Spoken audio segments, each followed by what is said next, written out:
The first phone call I ever made in a crisis was to my mother. The last phone call she ever needed to make in hers was to me. That's not a coincidence. That's a bond built over 53 years, one ordinary act of love at a time. Rebecca Watson was not a complicated woman. She didn't need to be. She was the kind of mother who showed up to every one of my softball games with a folding chair she brought herself, who packed my lunch until I was old enough to be embarrassed about it, and who sat up waiting every time I came home late.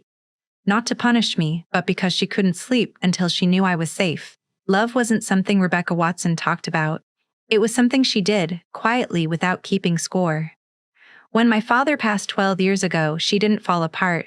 She grieved the way she did everything. With her chin up, she sold one of the cars to cover the funeral costs without telling me until it was done, and still put a hot meal on the table every Sunday. She never once called me to say she was struggling, not once in 12 years. So understand what it meant when Rebecca Watson called me at 7:42 on a Wednesday morning and said her chest felt funny. I didn't hesitate. 53 years of that woman's love doesn't raise a daughter who hesitates. It raises a daughter who moves, immediately, without condition. What it doesn't prepare you for is the person standing between you and the door. Welcome to Mom's Raw Revenge. Get settled, because this one is going to take you somewhere. Drop a comment and let me know where you're watching from, and hit that like button and subscribe. Trust me, you're going to love this one. Let me back up. My name is Whitney Watson. I'm 53. I coach youth softball on weekends, and I've been the kind of wife who thought keeping the peace was the same thing as having peace. I was wrong. Took me a while, but I got there. It was Wednesday, January 14th, 7:42 in the morning. I was standing in the kitchen watching the coffee drip when my phone buzzed. Mom. I picked up on the second ring. Whitney. Her voice was thin, not her usual voice.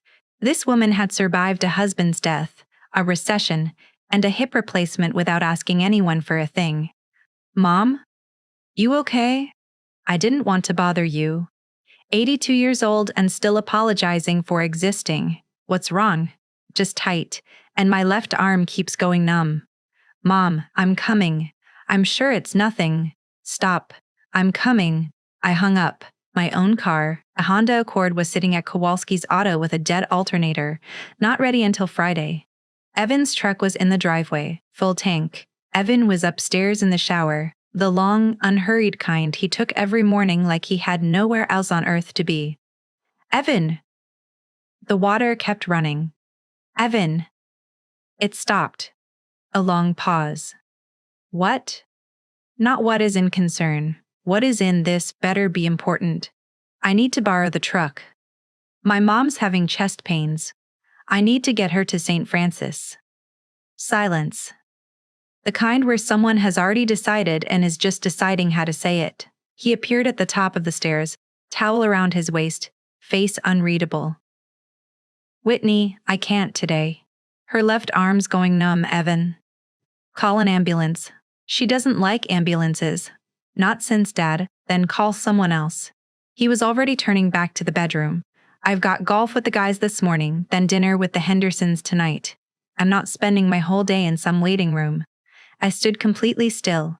Her left arm is going numb. He turned and looked at me with an expression I will never forget. Not concern.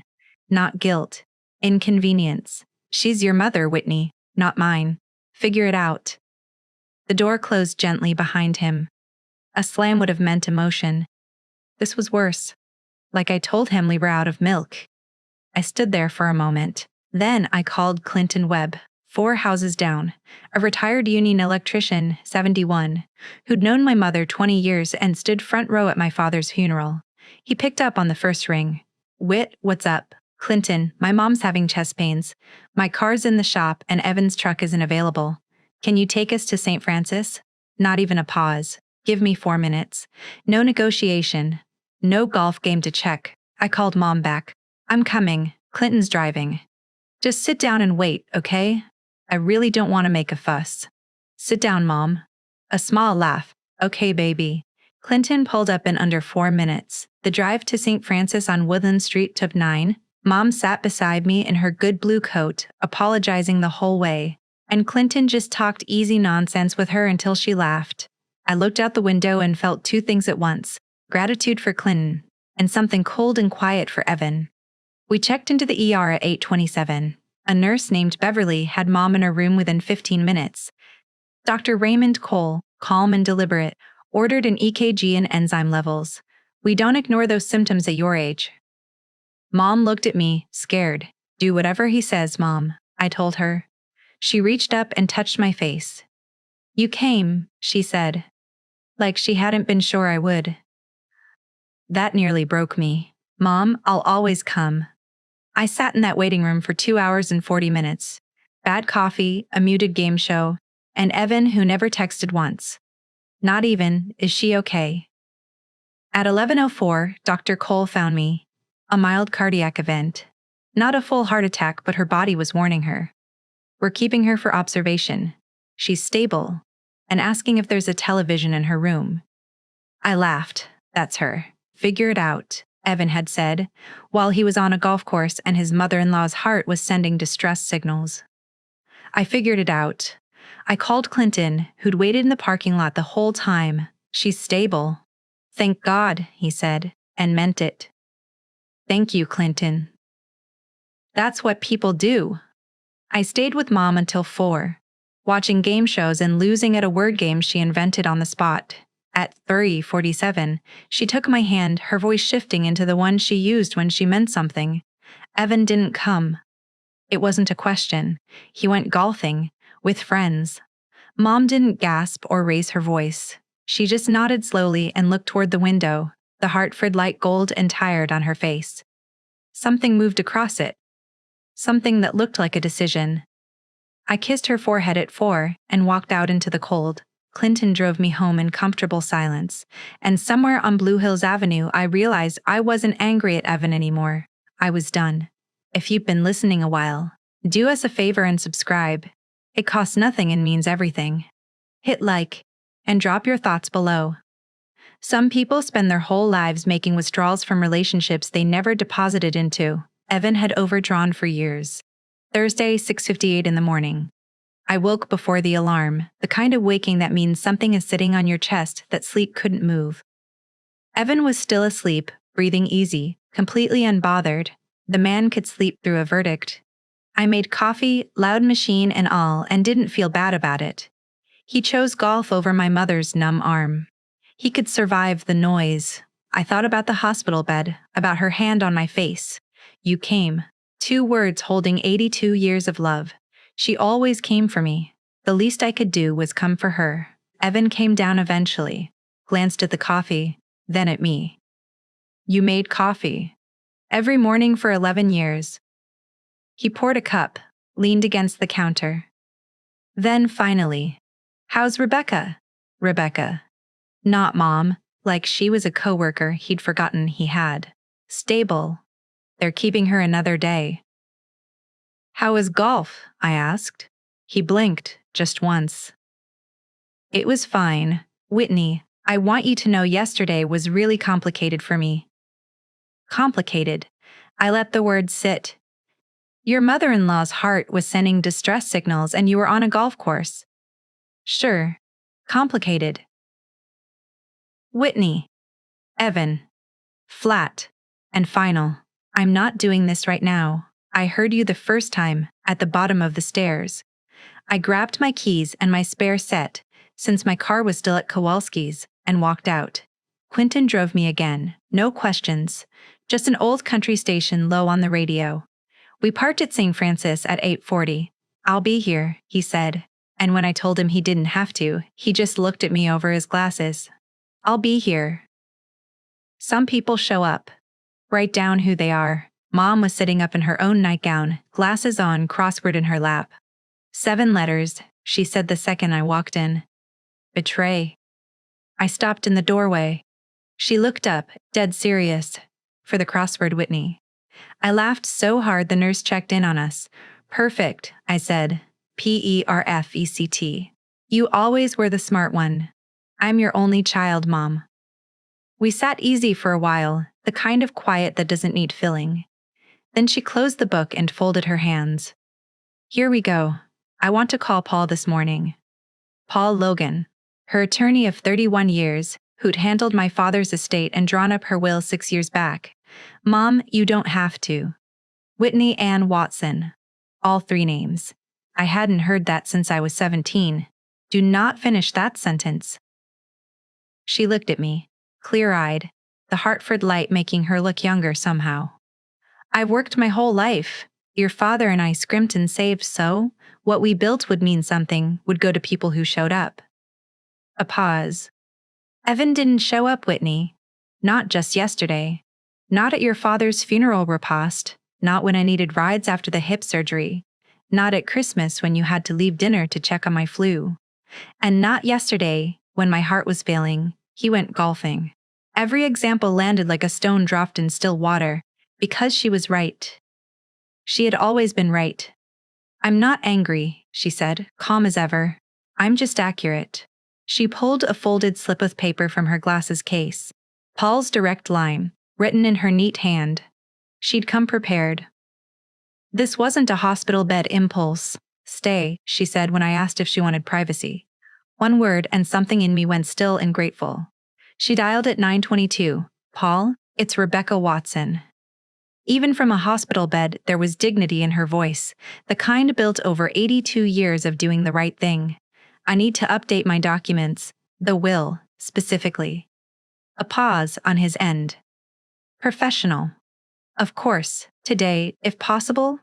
Please, my daughter will be here.